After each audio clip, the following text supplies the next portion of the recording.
ஓம் உச்சிஷ்ட கணபதியை போற்றி போற்றி. அனைவருக்கும் புத்தாண்டு நல்வாழ்த்துக்கள். 2026 அனைவர் இல்லத்திலும் சிறப்பான வருடங்களும் மகிழ்ச்சியும் சுப நிகழ்ச்சிகளும் சேர்ந்து உங்க இல்லம் பெருக மனப்பூர்வமான வாழ்த்துக்கள். 2026 சூரியனின் ஆக்கிரமிப்பில் உள்ள ஆண்டாக திகழ்கிறது. சூரியன்கிறது நம்மளை எல்லாம் ஆட்கொள்ளும் ஒரு காந்த சக்தி, காந்த தன்மை வெளிப்படும். அதே போல் 2026 நம்மளுக்கு நிறைய அற்புதமான தலைமைத்துவமான விஷயங்கள், மாற்றங்கள் உருவாகக்கூடியதா வருடங்களாக இருக்கிறது.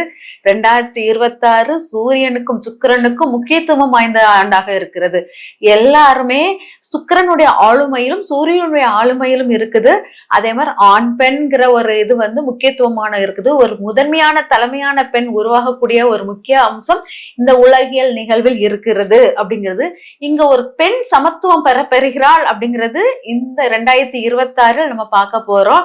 2026 தலைமை பொறுப்பு நம்மளுடைய மத்திய இது அமைச்சரவைகளிலிருந்து எல்லாமே மாறப்போகுது. அதுவும் நம்மளுக்கு தெரியும்.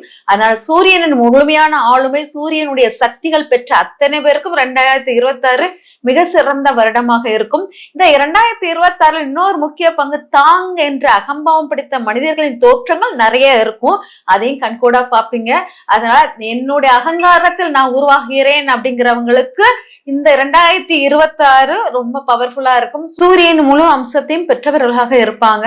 சூரிய நட்சத்திரக்காரர்கள் சூரியனுடைய முழு ஆளுமையும், சந்திரனின் நட்சத்திரக்காரர்கள் சூரியனுடைய தன்மையும் வாங்கியவர்களாகவும் இருப்பாங்க. சூரிய சந்திரன் அப்படிங்கிற அர்த்தநாரீஸ்வர யோகம் பெற்ற ஆண்டாக இந்த ஆண்டு இருக்கிறது. இங்க பெண்கள் மிக மகத்துவம் வாய்ந்தவராக மாற போகிறாங்க. இன்னொன்னு மருத்துவத்தில் ஒரு பெரிய சாதனை உருவாக போகிறது அப்படிங்கிறதிலும் இந்த 2026 மிக முக்கியமான ஆண்டாக இருக்கும். இந்த 2026 பகலின் அளவு அதிகமாக இருப்பது போல் நல்ல வெளிச்சத்தின் தன்மை அதிகமாக இருக்கும். மேக்னெட் பவர் அதிகமாக இருக்கிறது. நிறைய அற்புத சக்திகள் உருவாகக்கூடிய ஆண்டாக இருக்குது. நிறைய கிரியேட்டிவிட்டிஸ் உருவாகக்கூடியது ஆண்டாக இருக்கிறது. அதே போல் நிறைய தலைவர்களின் துவக்கம் உருவாகக்கூடியதாக இருக்கிறது. அது பெண்களினுடைய முழு ராஜ்யம் பெற்ற ஆண்டாக இருக்கிறது. 2026 சூரியனுக்கும் சுக்கிரனும் நேர்பகை. இந்த நேர்பகையிலும் வளமையான ஒரு நல் விஷயங்கள், முயற்சிகள் நிறைய நடக்கும். நட்பு வட்டத்தில் பெண்களின் நட்பு வட்டம் அதிகம் வைத்திருப்பவர்கள் முன்னேற்ற பாதைகளை அடைவார்கள். இது பொது பலனாக 2026 நடக்கக்கூடியது. இப்போ ஒவ்வொரு ராசிக்காரர்களுக்கும் என்னென்ன பலன்கள் என்பதை நம்ம பார்க்கலாம். வணக்கம் பக்தியொலி நேயர்களுக்கு வணக்கம்.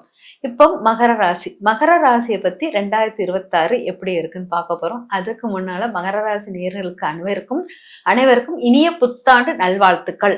இனிய புத்தாண்டு நல்வாழ்த்துக்கள் மட்டும் இல்லாமல் சீரும் சிறப்பும் வளமுடன் வாழ மனதார வாழ்த்துகிறேன் மகர ராசி நேயர்களுக்கு. மகர ராசி இந்த 2026 எப்படி இருக்குன்னு பாத்தீங்கன்னா, நான் சொல்லும் போதே முதல் துவக்கத்துல நிறைய குழப்பங்களோட தான் இந்த மகர ராசி வாழ்த்துக்கள் இருந்து எல்லாமே இருக்கு. அந்த மாதிரி குழப்பங்கள் நிறைந்த மகர ராசி நிறைய முயற்சி பண்ணுவாங்க வேலை சார்ந்த விஷயத்தில். அந்த முயற்சி அது வேலை கிடைக்கும் அவங்களுக்கு அப்படிங்கிறது முக்கியமானது. இவங்க பொதுவா பாத்தீங்கன்னா நிறைய சோம்பேறித்தனமான விஷயங்கள் அவங்களை சுத்தி இருக்கும். இரவு தூக்கம் இல்லாமல் இருக்குது. அதே சமயம் முதுகு வலி, எலும்பு சார்ந்த பிரச்சனைகள் உருவாகக்கூடியதாக இருக்குது. அது மட்டும் இல்லாமல் இவங்களுடைய வார்த்தைகள் எல்லாமே இரட்டைத்தன்மையாக இருக்கும். 2026 2 விதமாக பேச்சுக்கள் இருக்கும். நிறைய பொய் சொல்ல வேண்டிய சூழ்நிலை உருவாகக்கூடியதாக இருக்கிறது. நிறைய வாழ்க்கையில் போராட்டத்துக்குரிய தன்மை அதிகமாக உருவாகிறது அப்படிங்கிறது முக்கியமானது. தாய்க்கு உடல் ஆரோக்கிய கேடுகள், தாய் வெளிநாட்டுக்கு வெளியூர் செல்லுதல் அப்படிங்கிற மாதிரி பிரச்சனைகள்லாம் உருவாகுது. படிப்பினுடைய சம்பந்தம் இல்லாமல் வாழ்க்கை நடத்துவது போல் இருக்குது. படிப்புக்கும் தனக்கும் எந்த சம்பந்தம் இல்லாத போல இருக்கிறீங்க அப்படிங்கிறத எடுத்துக்கலாம். மகர ராசிக்காரர்கள் குழந்தை பாக்கிய விஷயங்கள் சிறப்புடன் இருக்கிறது. குழந்தை விஷயத்தில் சிறப்புடன் இருந்தாலும் குழந்தை தூக்கம் இல்லாமல் அந்த மாதிரி விஷயங்கள் நிறைய உருவாகிறது அப்படிங்கிறத எடுத்துக்கலாம். ஆஸ்பத்திரி செலவு நிறைய உருவாகி கொண்டே இருக்கிறது அப்படிங்கிறத எடுத்துக்கலாம். மகர ராசிக்காரர்களுக்கு பாத்தீங்கன்னா கணவன் மனைவி ஈர்ப்புகள் குறைவாக இருக்கிறது. கணவனோட சிறு சிறு போராட்டங்கள், சிறு சிறு சண்டைகள் உருவாகக்கூடிய தன்மை அதிகமாக இருக்கிறது அப்படிங்கிறத எடுத்துக்கலாம். கணவன் சின்ன சண்டைகள் எல்லாம் வந்தாலும் கணவனுடைய அன்பு அரவணைப்பை தேடிக்கொண்டே இருக்கிறீர்கள் அப்படிங்கிறத இருக்கலாம். மகர ராசிக்காரர்களுக்கு திருமண வாய்ப்புகள் கூடி வரும் அப்படிங்கிறத எடுத்துக்கலாம். திருமணம் எளிதில் நடக்கக்கூடியதாக இருக்குது. வீட்டில் அனைவரோட சம்மதத்துடன் திருமண வாய்ப்புகள் ஏற்படும் அப்படிங்கிறத எடுத்துக்கலாம். குலதெய்வம் முழுமையான அருள் கிடைக்குது. குலதெய்வமுடைய அற்புதமான ஆசீர் அன்புகள் கிடைக்கிறது. அதே போல் குழந்தைகளுடைய அன்பு அன்பு ஆசீர்வாதமும் கிடைக்கிறது அப்படிங்கிறத எடுத்துக்கலாம். குழந்தைகளால் நன்மைகள் உருவாகக்கூடிய காலகட்டம் இது அப்படிங்கிறத எடுத்துக்கலாம். அதுக்கப்புறம் பார்த்தீங்கன்னா, கடன் சார்ந்த பிரச்சனைகள் நிறைய விரயம் ஆகும். கடன் வாங்கி அது நிறைய விரயம் பண்ணக்கூடியதாக இருக்கிறது. அதனால கடன் வாங்காதீங்க அப்படிங்கிறது இருக்குது. அதிகமான மருத்துவ செலவுகள் அதிகமாக இருக்கிறது. மனப்போராட்டம், எதிரிக்காக அனைவரும் தோன்றுவது போல் தோற்றம் இருக்கும் அப்படிங்கிறது இருக்குது. நிறைய ஆஸ்பத்திரி செலவினால் நிறைய ஒரு பிரச்சனைகள் உருவாக்கக்கூடிய முக்கியமான விஷயங்கள் இருக்குது. வயதானவர்களுடைய வயதானவர்களுடைய லைஃப்ல வந்து நிறைய போராட்டங்கள் இருக்கு வயதானவர்களுடன். அவங்களுடைய ஆரோக்கியத்தில் கவனமாக இருங்க அப்படிங்கிறத நம்ம எடுத்துக்கலாம். அதுக்கப்புறம் பார்த்தீங்கன்னா, கணவன் மனைவி ஈர்ப்புன்னு நான் சொல்லிட்டேன். ஓரளவு நம்ம ஏற்றுக்கொள்ளக்கூடியதாக இருக்கும். அதுக்கப்புறம் பார்த்தீங்கன்னா, உடல் ஆரோக்கியம் சார்ந்த விஷயம் ரொம்ப தலைவலி, தலைமை பொறுப்புகள், பொறுப்பில்லாமையை பொறுப்புகளை ஏற்றுக்கொள்ளாம தட்டி கழித்தல், இந்த மாதிரி விஷயங்கள் அதிகமாக இருக்குது. ரொம்ப வலிகளை நிறைய சுமக்கிற மாதிரி இருக்கிறது அப்படிங்கிறத எடுத்துக்கலாம். பொதுவாக நிறைய வெளியில சுத்தணும், வெளியில போகணும், அப்படியே ரொம்ப ஒரு ஜெயிலுக்குள்ள இருப்பது போல ஒரு ஒரு வலியுடன் இருக்கிறீங்க அப்படிங்கிறது இருக்கு. ரொம்ப பயணத்தை நோக்கிய எண்ணங்கள் அதிகமாக உருவாகி கொண்டே இருக்கிறது அப்படிங்கிறத எடுத்துக்கலாம். அதுக்கு கடவுள் வழிபாடு, இறை வழிபாடையும் உங்களால ஏற்றுக்கொள்ள முடியல. அதனால உல்லாச பயணம் இறைவனுக்காகவேயாச்சும் போகலாம்னு சொல்லிட்டு உல்லாச பயணத்தை மேற்கொள்ள பாக்குறீங்க அப்படிங்கிறத எடுத்துக்கலாம். அதே போல் ஆசைகள் அனைத்தும் நிறைவேற முடியாமல் தவிக்கிறீங்க. அதே சமயம் உங்களுடைய நாள் வந்து இந்த வருடம் வந்து எதிரும் புதிருமான வருடமாக இருக்கிறது அப்படிங்கிறது இருக்கலாம்.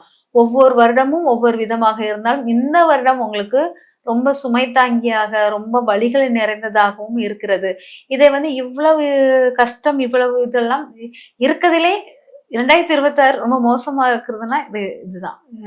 நம்ம மகர ராசிக்காரர்கள் தான். இவங்க வந்து என்னன்னா, நிறைய சோம்பேறித்தனம், நிறைய அசால்ட்னஸ் அதெல்லாம் இருப்பதுன்னா இந்த துயரங்களை பார்க்குறீங்க. சரி, இதுக்கு என்னெல்லாம் செய்யலாம் அப்படின்னு பார்த்தீங்கன்னா, ஜீவ சமாதி வழிபாடு மிக அற்புதமாக இருக்குது. கனகாப்பட்டியார் அவருடைய வழிபாடை எடுத்துக்கணும் அப்படிங்கிறது முக்கியமான ஒன்றாக இருக்குது. அம்மன் வழிபாடு மிக சிறப்பான பலனை தரும். குலதெய்வ அருள் மிக மிக முக்கியமானதாக இருக்கிறது. நடைபயணம் மேற்கொள்ளும் முருக பக்தர்களுக்கு ஏதாச்சும் உணவு கொடுப்பதில் மிக சிறந்த பலனை தரும். நிறைய பேருக்கு உணவு தானம் செய்வது உங்களுக்கு நல்ல மாற்றங்களை தரும் அப்படிங்கிறத எடுத்துக்கலாம். நிலவொளி தரிசனம் மிக அற்புத பலன்களை தரும். 3ஆம் பறை நிலவொளி தரிசனத்தை மேற்கொள்வீர்கள் அப்படிங்கிறது முக்கியமான ஒன்றாக இருக்கும். அப்புறம் சிவ வழிபாடில் சிவனுக்கு தொண்டு செய்வதும், சிவராத்திரியில் இரவு ஃபுல்லா விழித்திருந்து சிவ தொண்டர்களுக்கு பணியாற்றுவதும் உங்களுக்கு மிக அற்புத பரிகாரமாக இருக்கிறது அப்படிங்கிறத எடுத்துக்கலாம். இந்த பரிகாரங்கள்லாம் செய்யும் போது நிறைய பாத்தீங்கன்னா, இதுவரைக்கும் நம்ம வந்து தனுசு வரைக்கும் பார்த்தப்ப ரொம்ப கெடுதல்கள், ரொம்ப கெடுபலன் எதுக்குமே இல்லை. ஆனா மகராசிக்கு ஏதோ குழப்பம், ஏதோ பிரச்சனைகள், எல்லா உறவையும் வேஸ்ட் பண்ற மாதிரி இருக்கிற மாதிரி ஒரு ஃபீல் இதெல்லாம் கொடுக்குறாங்க. பழைய நண்பர்கள், பழைய நட்பை முதன்மையாக்கி வாழ்க்கையை வந்து வாழ்றீங்க. அதனால நிறைய கெடுபலன்கள் உருவாகக்கூடிய தன்மையும் உருவாகுது. அதை மகர ராசிகள் புரிஞ்சுக்கணும் அப்படிங்கிறது. அதனால இந்த மாதிரி நான் சொன்ன பரிகாரங்களை செய்து வாழ்க்கையில் சிறப்புடனும், சீருடனும், வளமுடனும் வாழ மனதார வாழ்த்துகிறேன். நன்றி.